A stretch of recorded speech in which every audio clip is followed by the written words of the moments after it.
Hi, ഇന്ന് നമുക്ക് mayonnaise എങ്ങനെ വീട്ടിലുണ്ടാക്കാമെന്ന് നോക്കാം.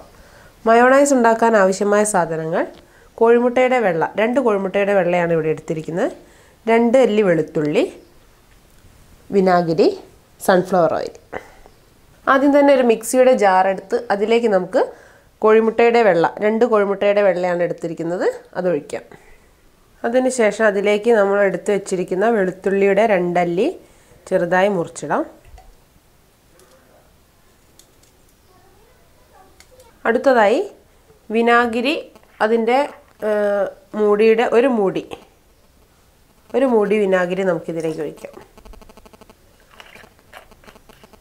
എന്നിട്ടൊരല്പം ഉപ്പും ഇട്ട് നമുക്ക് നന്നായി അടിച്ചെടുക്കാം.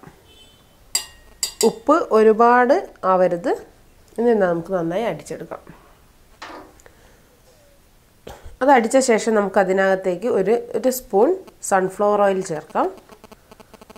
വീണ്ടും നന്നായി മിക്സിയിൽ അടിച്ചെടുക്കാം. വീണ്ടും ഞാൻ ഒരു സ്പൂൺ കൂടെ സൺഫ്ലവർ ഓയിൽ ഒഴിച്ചിട്ടുണ്ട്. ഈ മിക്സ് കട്ടിയാവുന്നത് വരെ വീണ്ടും സൺഫ്ലവർ ഓയിൽ കുറേശ്ശെ ഒഴിച്ച് നമ്മൾ വീണ്ടും മിക്സിയിൽ അടിച്ചെടുക്കുക. വീണ്ടും നമുക്ക് ഒരു സ്പൂൺ കൂടെ ഒഴിച്ച് മിക്സ് ചെയ്യാം. അങ്ങനെ നമ്മുടെ മയോണൈസ് റെഡി ആയിട്ടുണ്ട്. മയോണൈസ് എങ്ങനെയാണ് ഉണ്ടാക്കുന്നതെന്ന് ഒരു വട്ടം കൂടെ പറയാം. ആദ്യം തന്നെ നമ്മൾ 2 കോഴിമുട്ടയുടെ വെള്ളയാണ് എടുത്തത്. ആ വെള്ളയിനകത്തേക്ക് നമ്മൾ 2 അല്ലി വെളുത്തുള്ളി ചേർത്തു.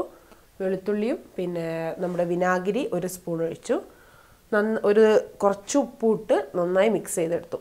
അതിനുശേഷം നമ്മൾ ഓരോ സ്പൂൺ വീതം സൺഫ്ലവർ ഓയിൽ ഒഴിച്ചു. ആദ്യം ഒരു സ്പൂൺ ഓയിൽ ഒഴിച്ചു, നമ്മൾ മിക്സിയിൽ വീണ്ടും അടിച്ചു. വീണ്ടും നമ്മൾ ഒരു തവണ കൂടെ സ്പൂണിൽ ഓയിൽ ഒഴിച്ചു, മിക്സിയിൽ അടിച്ചു. അങ്ങനെ ഒരു 10 തവണ ചെയ്യുന്ന സമയത്ത് നമുക്ക് ഈ ഒരു പരുവത്തിലായി കിട്ടും. ആയിക്കഴിഞ്ഞാൽ നമ്മുടെ മയോണൈസ് റെഡിയായി. കബ്സയുടെയും കുഴിമന്തിയുടെയും കൂടെ കഴിക്കാൻ പറ്റിയൊരു സൈഡ് ഡിഷാണ്. എല്ലാവരും വീട്ടിൽ ട്രൈ ചെയ്ത് നോക്കണം. വളരെ എളുപ്പത്തിൽ ഉണ്ടാക്കാവുന്ന ഒരു വിഭവമാണ്.